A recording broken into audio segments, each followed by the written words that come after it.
Ya, baik. Bu Likna, kita mulai. Assalamualaikum warahmatullahi wabarakatuh. Waalaikumsalam warahmatullahi wabarakatuh. Jadi di ujian ini, ujian kompetensi ini Bu meliputi berbagai disiplin ilmu. Jadi mulai dari membaca Al-Quran, baru setelah itu menulis ayat-ayat Al-Quran, setelah itu ujian pengetahuan, baru yang terakhir itu implementasi PJBL. Kita mulai dulu dari membaca ayat-ayat suci Al-Quran. Silakan Bu. Iya. Ayat yang saya ketahui Pak. Iya. Iya Pak, baik. A'udzu billahi minasyaitonir rajim.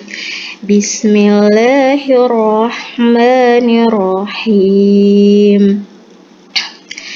Inna fi khalqis samawati wal ardi wa ikhtilafil laili wan nahari la ayatil li ulil albab alladzina yazkuruna Allaha qiyaman wa qu'udan wa 'ala junubihim wa yatafakkaruna fi khalqis samawati wal ardi Rabbana ma khalaqta hadza batila subhanaka fakina azabannar. Shadaqallahul azim. Ya, ditulis dua, silakan. Iya Pak. Waktu sangat penting. Diberikan itu sudah terjadi.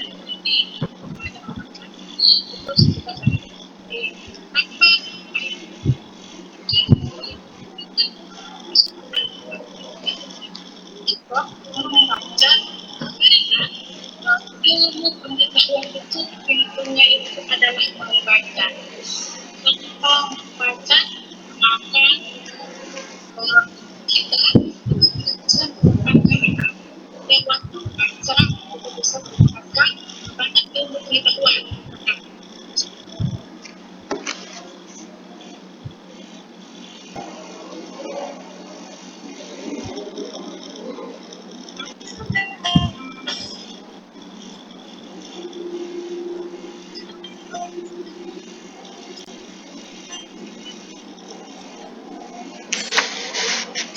Sudah Pak. Ya, sudah. Ya Pak. Mana? Silakan. Mundur Ibu. Ya. Oke. Tidak kelihatan. Sudah Pak? Ya. Ya. Terima kasih. Mana? Iya. Oke. Ya, baik. Pertanyaan kedua, silakan. Dasar pendidikan. Iqra bismi rabbikal ladzi, surah Al-Alaq. Silakan Bu. Apa berkaitannya dengan pendidikan, dengan ayat yang pertama diturunkan? Silakan. Oh iya Pak, kan kalau setahu saya Pak kan surah Al-Alaq itu ayat yang pertama kali diturunkan. Dan bunyi surah Al-Alaq yang pertama itu ada kata Iqra. Iqra ini setahu saya Pak adalah baca. Nah, ayat yang pertama ini kaitannya atau hubungannya dengan pendidikan, yaitu di mana surah Al-Alaq ini merupakan landasan pertama dalam Islam karena pentingnya pendidikan. Ayat-ayat surah Al-Alaq ini menekankan bahwa yang pertama Pak, pendidikan itu adalah perintah Allah dan bagian dari ibadah. Yang kedua, ilmu pengetahuan itu harus dimulai dengan membaca, menulis dan belajar Pak. Itu kaitannya antara surah Al-Alaq dengan pendidikan. Ya. Cuma itu, tidak lain? Cuman itu Pak. Kalau asbabun nuzulnya? Ya. Kalau sebelumnya Kalau asbabun nuzulnya Pak itu surah Al-Alaq itu pertama kali diturunkan melalui perantara malaikat Jibril, dan surah Al-Alaq itu merupakan wahyu pertama kali yang diberikan oleh malaikat Jibril kepada nabi kita Nabi Muhammad SAW itu di Gua Hira. Dan surah Al-Alaq ini merupakan surah yang ke-96 di dalam Al-Qur'an, terdiri dari 19 ayat. Ya, 19 ayat. Dan surah Al-Alaq ini termasuk dalam surah Makkiyah karena diturunkan di Mekah, Pak. ya, Dan oke. dan Silakan diimplementasikan PJBL-nya, Bu. PJBL-nya Pak, mengajar Ya. Pak. Ya. Oke, baik Pak. Ya.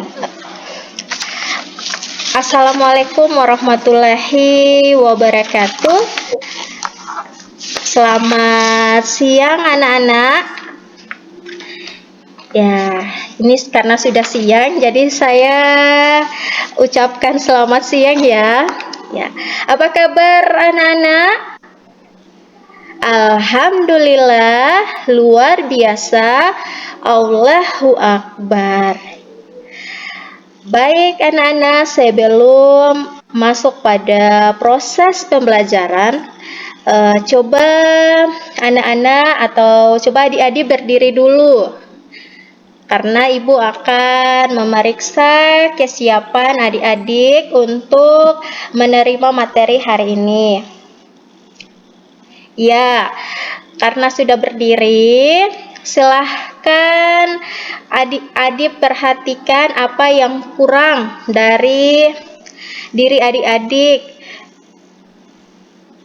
Rapikan bajunya, jilbabnya. Oke, sudah rapi. Selanjutnya, periksa sekelilingnya. Jika masih ada sampah, tolong dipungut sampahnya supaya pembelajaran kita pada hari ini terasa nyaman dan bebas dari sampah-sampah. Oke, adik-adik, untuk mengawali pembelajaran kita pada hari ini agar senantiasa diridhoi dan diberkahi oleh Allah, marilah kita berdoa. Doa dipimpin oleh ketua kelas. Silahkan ketua kelas untuk memimpin doanya. Oke, doa selesai. Selanjutnya, Ibu absen dulu ya, adik-adik. Ketua kelas ada yang tidak hadir hari ini? Alhamdulillah, semuanya hadir ya hari ini. Ya, mana si Gafur yang sering tidak masuk? Oh iya, sudah hadir ya? Iya. Hadir-hadir ya Gafur, jangan sering bolos-bolos. Iya, terima kasih sudah hadir. Jangan diulangi lagi ya. Oke, baik. Oke, anak-anak, sebelum kita masuk pada materi hari ini, saya atau Ibu ingin bertanya dulu. Sebelumnya atau pada pertemuan sebelumnya itu pembelajaran apa yang sudah kita pelajari?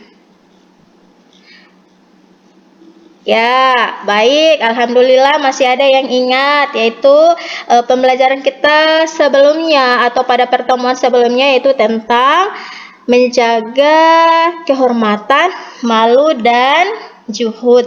Ada yang masih ingat apa itu menjaga kehormatan? Ya, baik Lutfi, apa itu menjaga kehormatan? Ya, menjaga kehormatan yaitu menjaga diri kita dari perbuatan zina. Nah, ada yang masih ingat bagaimana cara untuk menghindari dari perbuatan zina? Ya, pintar sekali Gian. Ya, untuk menghindari dari perbuatan zina yaitu dengan pernikahan. Baik sekali. Ya, berikan aplaus dulu kepada Gian. Ya, untuk menjauhi zina itu dengan pernikahan, di mana pernikahan ini bisa dilakukan dengan atau bisa dilaksanakan jika orang tersebut sudah dewasa atau sudah akil balik. Baik anak-anak, pembelajaran kita pada kali ini yaitu tentang pernikahan dalam Islam. Ada yang tahu apa itu pernikahan? Ada yang tahu apa itu pernikahan? Ya, pernikahan itu antara pasangan perempuan dan laki-laki yang melangsungkan pernikahan. Oh, begitu ya, Gafur. Ya, betul sekali. Betul sekali jawabannya. Ya, memang pernikahan itu adalah satu ikatan yang dilakukan oleh laki-laki dan perempuan. Betul sekali. Tidak ada yang salah di situ. Ya, Ibu akan menampilkan slide ya untuk materi kita pada hari ini. Tolong diperhatikan baik-baik ya. Ya, tolong diperhatikan. Jangan ada yang bercerita. Ini Ibu akan tampilkan slide-nya. Ini tentang pernikahan. Sudah bisa dilihat? Sudah bisa dilihat adik-adik? Ya, oke. Ini adik-adik, materi pernikahan ini, ada yang tahu sebelum Ibu lebih lanjut lagi atau lebih dalam lagi menjelaskan apa itu pernikahan? Oke, pernikahan itu adalah menyatukan dua insan dengan ikatan yang suci.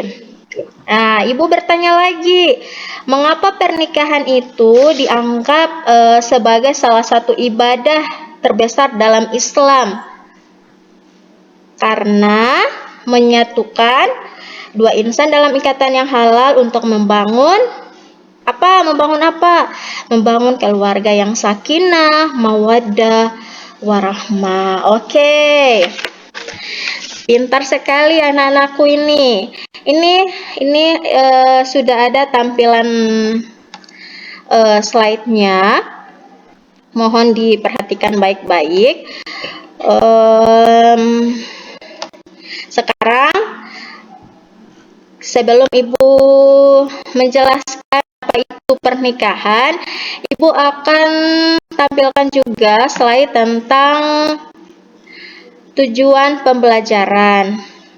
Tujuan pembelajaran ini di mana supaya kita akan tahu setelah pembelajaran ini selesai apa yang adik-adik capai dari pembelajaran hari ini.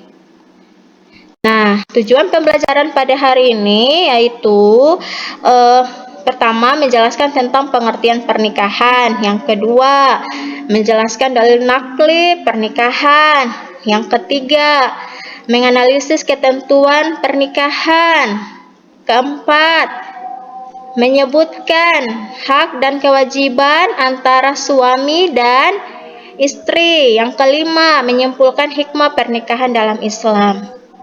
Nah, tujuan pembelajaran ini diharapkan kalian adik-adik setelah pembelajaran ini kalian bisa mengetahui atau kalian mampu atau bisa menjelaskan setelah pembelajaran ini kalian bisa menjelaskan apa itu tentang pengertian pernikahan, dalil naklinya, ketentuan pernikahannya, menyebutkan hak dan kewajiban antara suami dan istri, dan yang terakhir kalian bisa menyimpulkan hikmah pernikahan di dalam Islam.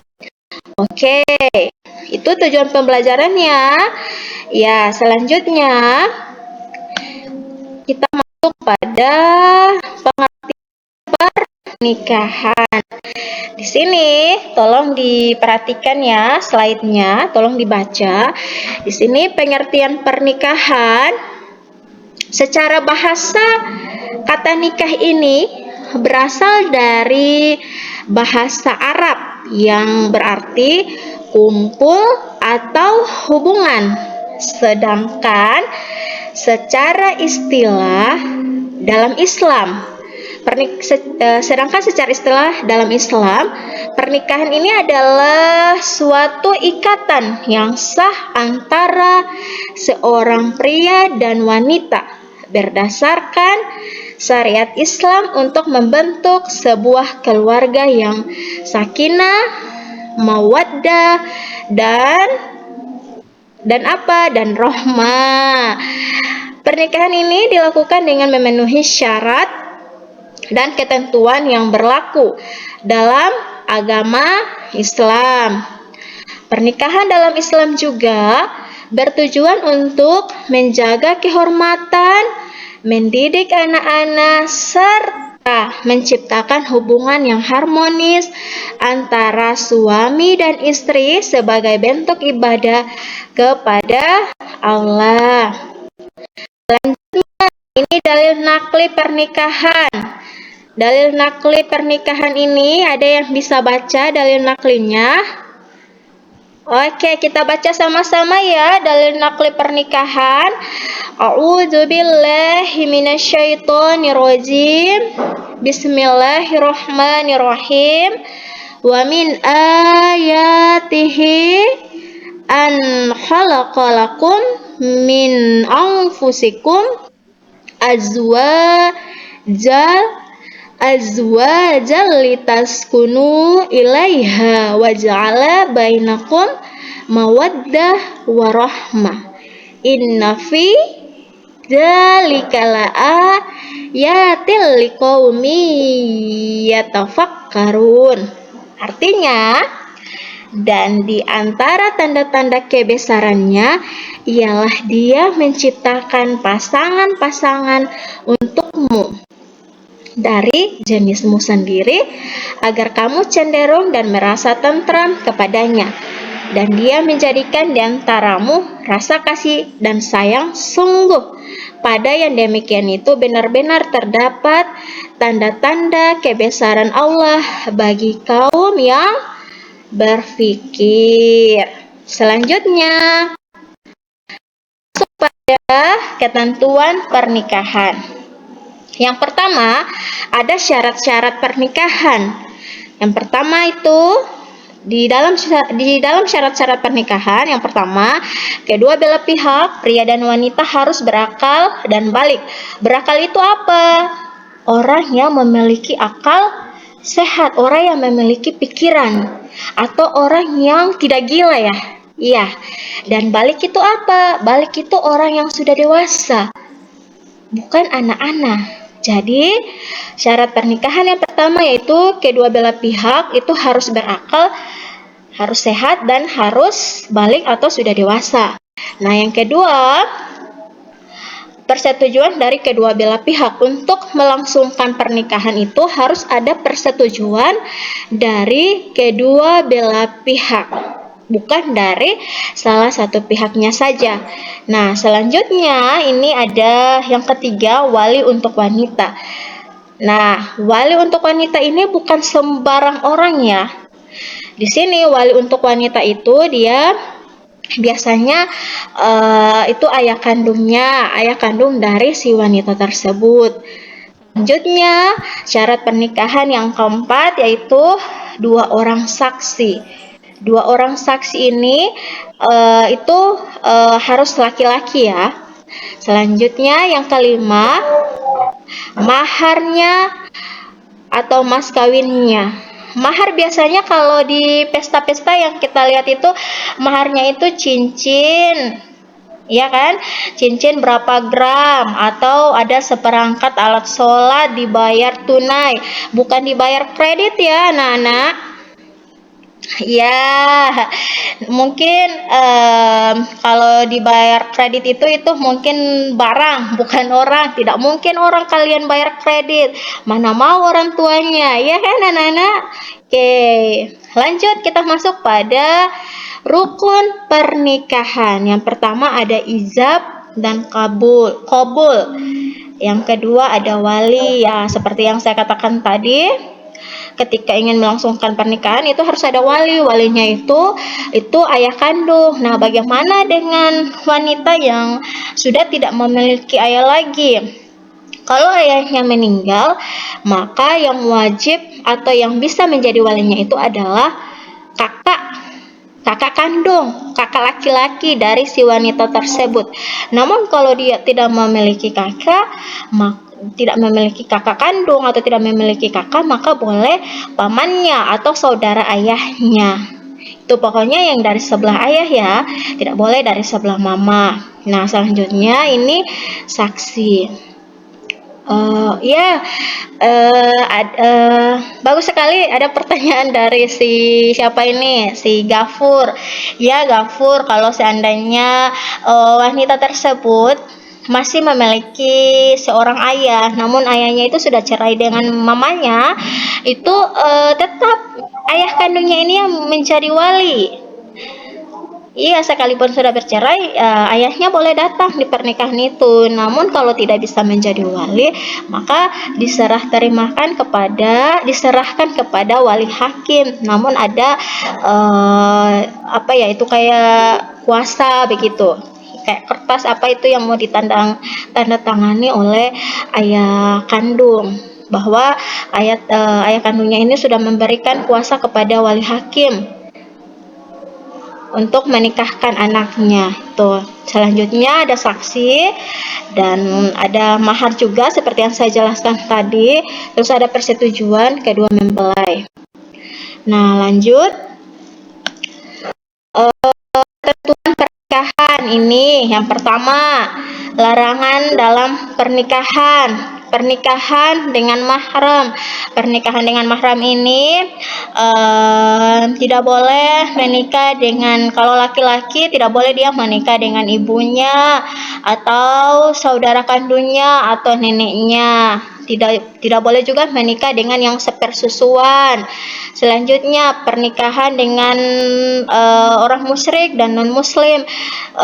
Ketika melangsungkan pernikahan itu harus menikah, kalau di dalam Islam ya harus menikah dengan yang sesama agama, bukan yang beda agama. Ya, ada di sini yang yang punya calon. Oh iya, saya belum selesai ngomong, kalian sudah bilang ibu masih panjang, belum memikirkan pernikahan. Bagus. Saya suka dengan prinsipnya kalian. Semoga kalian semua jadi anak yang sukses ya. Tapi pesan dari saya, jika nanti suatu saat nanti kalian sudah mau menikah, itu pilihlah pasangan yang seagama, bukan yang beda agama atau non muslim ya. Oke, selanjutnya pernikahan dengan lebih dari 4 istri tanpa kemampuan untuk berlaku adil ya. Di sini yang setahu saya bahwa boleh menikah lebih dari satu, asalkan laki-laki tersebut itu adil. Adil dalam segala hal apapun. Oke? Ya, selanjutnya kita masuk pada tujuan pernikahan. Yang pertama, untuk mencapai ketenangan. Yang pertama ya, tujuan pernikahan itu untuk mencapai ketenangan. Ya, betul sekali. Tujuan kita menikah itu yang pertama untuk mencapai ketenangan. supaya kita tenang dari gibah-gibahnya orang. Biasanya kan kalau kita keluar sedikit, baru kalau masih bujangan ya atau masih cewek begitu, baru keluar sedikit, baru jam 9 pas pulang itu orang cerita-cerita, pulang begini jam segini, wanita kok pulang jam segini. Toh kalau sudah punya suami ya enak, kita mau pulang jam berapa ya ada suami yang temani kita, jadi telinganya kita tenang, hatinya kita tenang karena sudah ada yang menemani, dan kita juga jauh dari gibah-gibahnya tetangga. Ya, betul. Yang kedua, sebagai sarana menyalurkan kebutuhan biologis. Ya, betul sekali. Tujuan pernikahan yang kedua itu yaitu sebagai sarana untuk menyalurkan biologis. Biasanya ya ada yang sering salah menggunakan atau menyalahgunakan handphonenya, biasanya sering menonton-nonton yang yang dilarang oleh Allah begitu. Makanya dengan menikah ini, ketika orang yang sering nonton-nonton yang tidak boleh dinonton itu, kalau sudah menikah,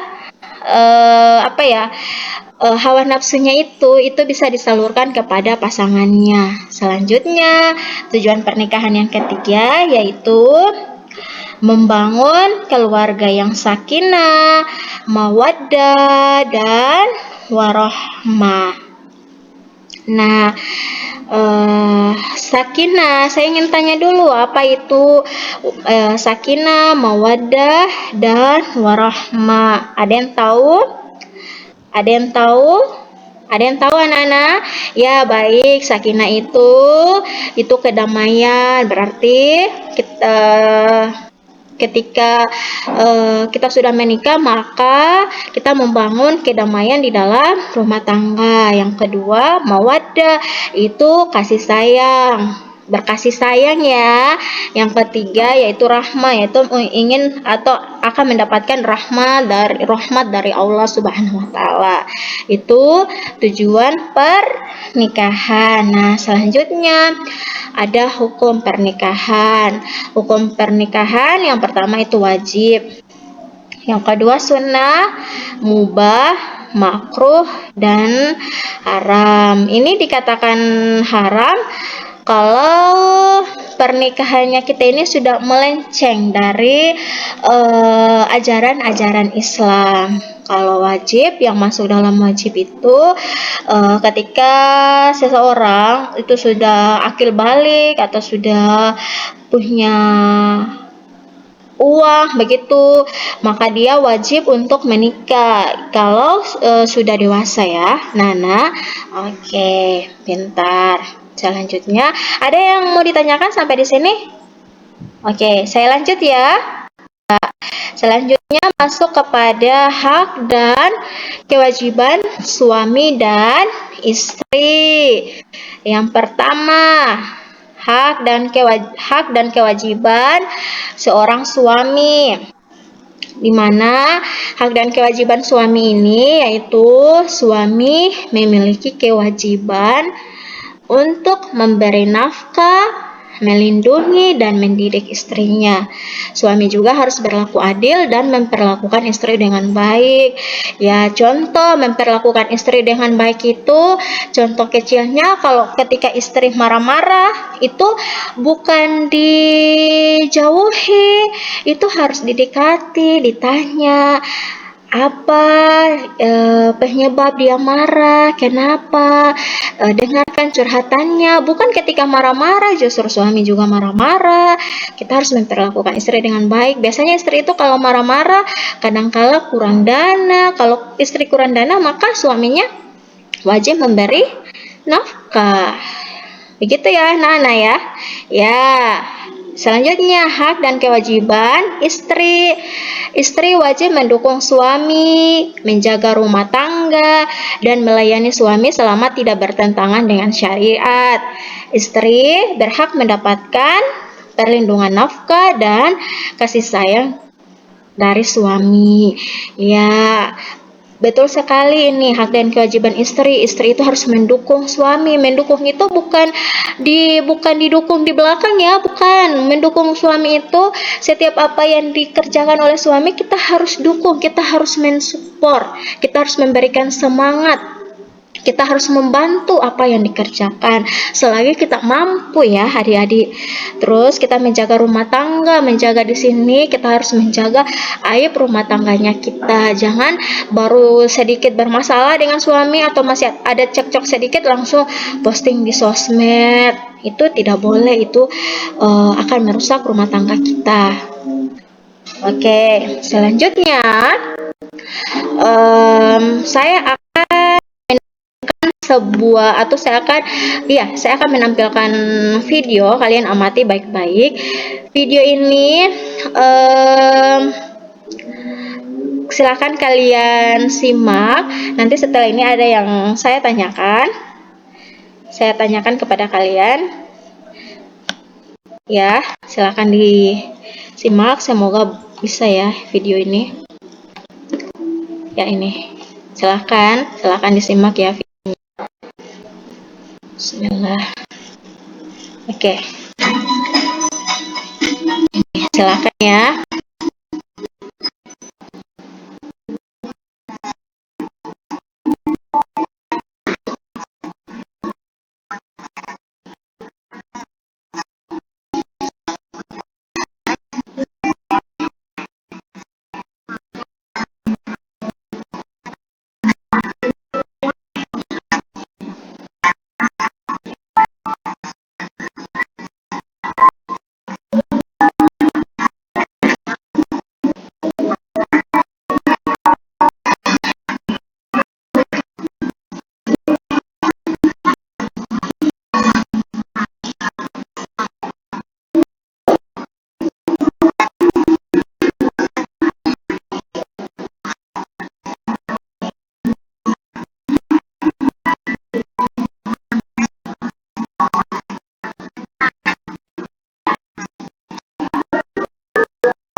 Oke, itu adik-adik tayangan video ada yang bisa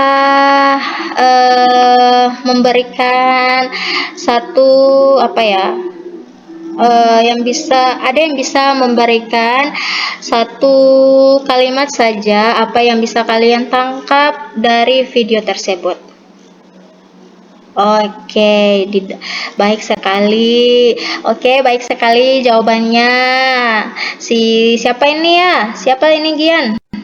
Oh ya, si Andre. Iya, dalam rumah tangga itu kita harus saling mengerti dan saling percaya. Kalau di dalam rumah tangga kita tidak saling mengerti antar pasangan, itu akan mengalami cekcok. Dan begitu juga kalau kita tidak saling percaya kepada pasangan kita, maka selamanya pikiran kita ini akan ada pikiran-pikiran negatif.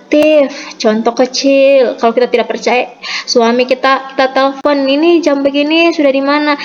Kalau suami kita bilang lagi di jalan, pasti kalau kita itu tidak percaya sama suami, pikirannya kita tuh sekedar kemana-mana, pasti suami ini bohong dan lain-lain sebagainya. Nah, itulah yang akan memicu pertengkaran di dalam rumah tangga. Nah, selanjutnya kita masuk kepada hikmah pernikahan. Hikmah pernikahan yang pertama yaitu menjaga kehormatan dan menjauhkan dari zina. Yang kedua, membangun keluarga yang sakinah, mawaddah, dan warahmah. Yang ketiga, menciptakan generasi yang baik dan berkah. Keempat, sebagai sarana ibadah dan pahala. Yang kelima, hikmah pernikahan yaitu menjadi alat untuk mencapai kedekatan dengan Allah. Nah, yang keenam, meningkatkan kesabaran dan kewajiban dalam kehidupan. Yang ketujuh, mendapatkan keberkahan dalam hidup. Yang kedelapan, menjalin silaturahmi dan keluarga besar. Yang terakhir, hikmah pernikahan yang terakhir yaitu pernikahan sebagai jalan untuk mencapai kebahagiaan dunia dan akhirat. Oke, sebelum Ibu bagi kelompok, oh ya, atau Ibu bagi kelompok dulu ya anak-anak. Oke, Ibu bagi kelompok dulu. Kelompoknya ada menjadi 4 kelompok. Yang pertama, kelompok pertama itu diketuai oleh si Gian Karim. Yang kedua, kelompok yang kedua itu diketuai oleh Siti Maufira Narsen. Ya, yang ketiga, kelompok ketiga yaitu dipimpin oleh Ram dan Rauf, dan yang keempat itu kelompok yang keempat dipimpin oleh atau ya diketuai oleh Gafur Huntoyono. Oke, silakan membagi atau silakan membentuk kelompok. Ya, saya akan membagikan LKPD. Namun sebelum kalian mengerjakan LKPD-nya, kita ice breaking dulu supaya kalian semangat dalam melakukan atau mengerjakan tugas kelompoknya kalian. Oke? Silahkan ice tunggu ini dulu, putar dulu ice breakingnya. Oke. Ya. Oke, silahkan ice breaking. Oke.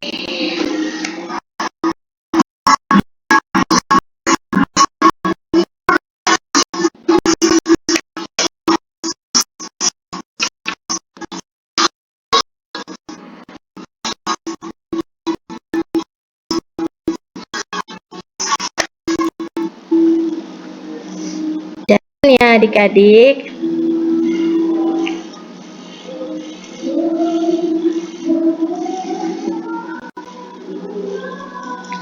ya jaringan ya. Oh bagaimana ya? Oke, ini ya jaringan.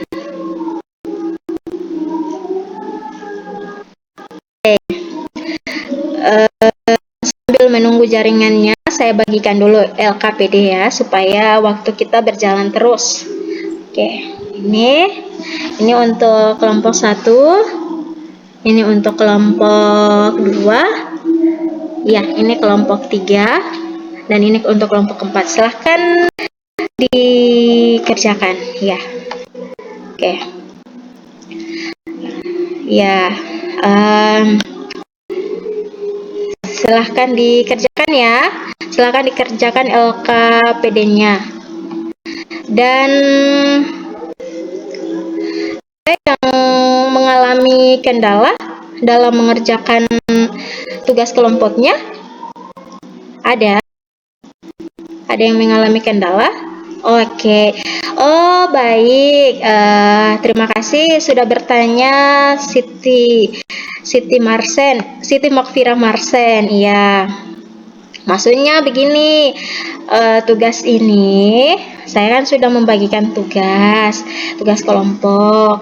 Nah, di dalam LKPD itu yang pertama, ya, di dalam LKPD, coba kalian lihat, ini untuk semua ya. Coba kalian lihat di tugas yang pertama, di situ ada pertanyaan diskusi. Nah, pertanyaan diskusi di situ kan yang pertama itu apa saja masalah yang sering kalian temui terkait pernikahan dalam Islam. Misalnya, kesalahpahaman tentang syarat atau hak dan kewajiban. Itu pertanyaan pertama di dalam pertanyaan diskusi yang pertama, ya kan? Yang kedua, bagaimana masalah ini mempengaruhi individu, keluarga, dan masyarakat. Dua pertanyaan diskusi ini kalian diskusikan. Kalian diskusikan dengan teman-teman kalian yang satu kelompok. Setelah kalian mendiskusikan, itu kalian catat masalah apa yang sering terjadi terkait pemahaman atau pelaksanaan pernikahan dalam Islam di lingkungan sekitar, seperti di lingkungan masyarakat atau media sosial. Sudah dipahami? Ya, iya, saya katakan tadi, silakan kalian rembuk kalian harus diskusikan dengan teman-teman kalian, dan setelah kalian mendiskusikan itu catat catat hasil diskusi kalian itu, dan kalian harus mencatat masalah apa yang sering terjadi terkait pemahaman atau pelaksanaan pernikahan dalam Islam di lingkungan sekitar, di lingkungannya kalian, adik-adik. Oke, sudah paham ya? Ya, selanjutnya itu ada tugas yang kedua, yaitu buat rencana proyek yang bertujuan untuk mempromosikan pemahaman yang benar tentang pernikahan dalam Islam. Entah itu proyek yang berupa kampanye sosial atau video edukatif atau poster atau presentasi. Silahkan kalian mengerjakan tugasnya kalian. Oh ya, saya lupa, di dalam kalian mengerjakan tugas proyek nanti, jangan lupa ada komponen-komponennya, yaitu yang pertama judul proyek, ya. Yang kedua, jenis proyeknya itu apa? Kampanye sosial kah? Video kah? Poster kek, presentasi kek, atau apa begitu. Nah, jangan lupa tuangkan juga tujuan kalian buat proyek ini apa. Selanjutnya, langkah-langkahnya juga. Selanjutnya, komponennya itu ada alat dan media yang diperlukan. Nah, terakhir itu penanggung jawab. Jangan lupa ya, itu komponen dalam mengerjakan proyeknya kalian. Itu jangan lupa dituangkan di dalam tugas proyeknya kalian. Oke, anak-anak? Ada yang sudah selesai mengerjakan tugas kelompoknya? 1 menit lagi ya, baru kalian mempresentasikan tugas kelompoknya. Oh baik, kelompok 2 sudah selesai. Iya, silahkan memaparkan tugas kelompoknya. Ya, waalaikumsalam. Ya, silahkan. Ya, berikan aplaus dulu untuk kelompok 2. Ya, silahkan untuk kelompok 1 memaparkan hasil diskusinya. Ya, oke.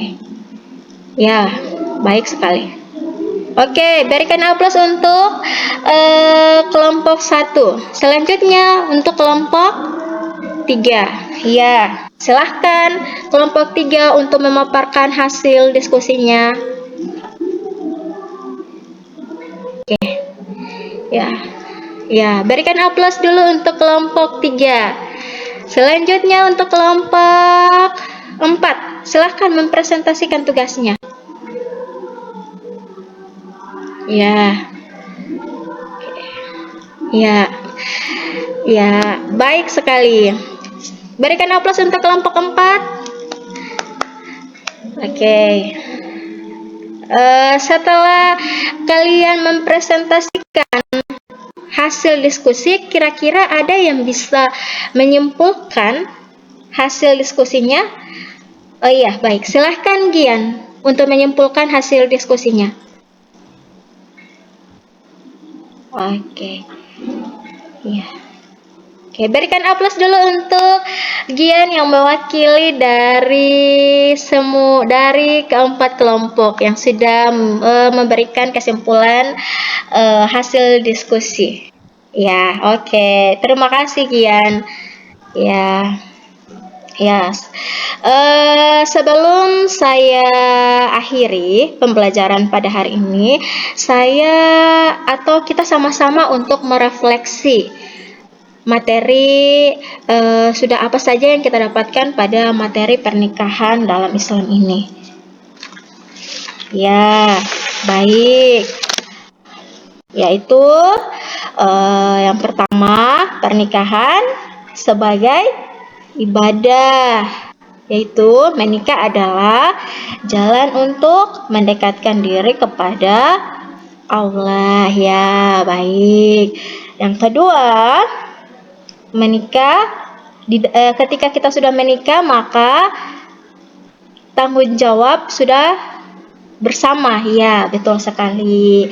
Nah, tanggung jawab itu sudah bersama, di mana pernikahan bukan sekadar ikatan cinta, tetapi juga amanah yang besar. Suami istri saling memiliki kewajiban untuk saling mendukung, melindungi, membangun keluarga yang sakinah, mawaddah, warahmah, dan berdasarkan nilai-nilai Islam. Iya,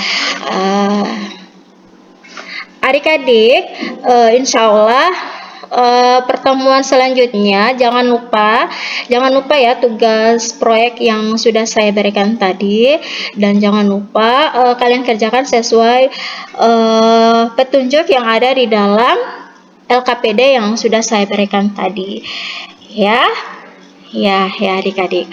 Oke adik-adik, sebelum kita menutup pembelajaran pada hari ini, marilah kita berdoa dulu. Semoga ilmu yang kita dapatkan hari ini bisa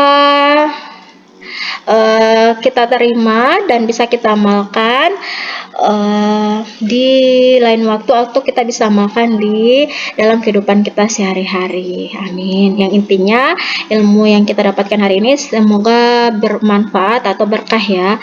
Oke, doa dipimpin oleh siapa? Karena tadi sudah dibuka oleh ketua kelas, silakan yang lain. Oke, Gafur, silahkan berdoa ya.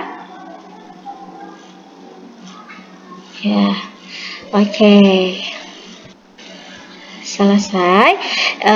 Baik adik-adik, mohon maaf jika dalam pembelajaran kali ini ada salah-salah kata dari saya. Mohon maaf juga jika ada kata-kata yang menyinggung perasaan kalian. Sesungguhnya tiada manusia yang sempurna, dan jika ada yang salah mungkin itu datangnya dari saya, dan jika apa yang saya sampaikan itu benar, itu datangnya dari Allah. Mohon maaf jika ada salah-salah kata. Wallahu muwaffiq ila aqwamit thoriq. Wassalamualaikum warahmatullahi wabarakatuh. Ya. Jangan lupa ya, jangan lupa kalau ada sampah-sampah, jangan meninggalkan sampah ya. Usahakan kelasnya kalian itu bersih, jangan meninggalkan sampah. Ya, mohon LKPD-nya ya anak-anak, LKPD-nya itu dibawa ya, dibawa supaya di rumah kalian bisa tahu apa yang kalian kerjakan. Ya. Ya, baik Bu Likna, Yap. sudah? Iya sudah Pak. Iya, oke. Saya juga ada ada pertemuan dengan orang sebelah. Ya Pak. Baik, saya kira itu untuk jadi sudah habis semua, sudah selesai semua. Iya Pak.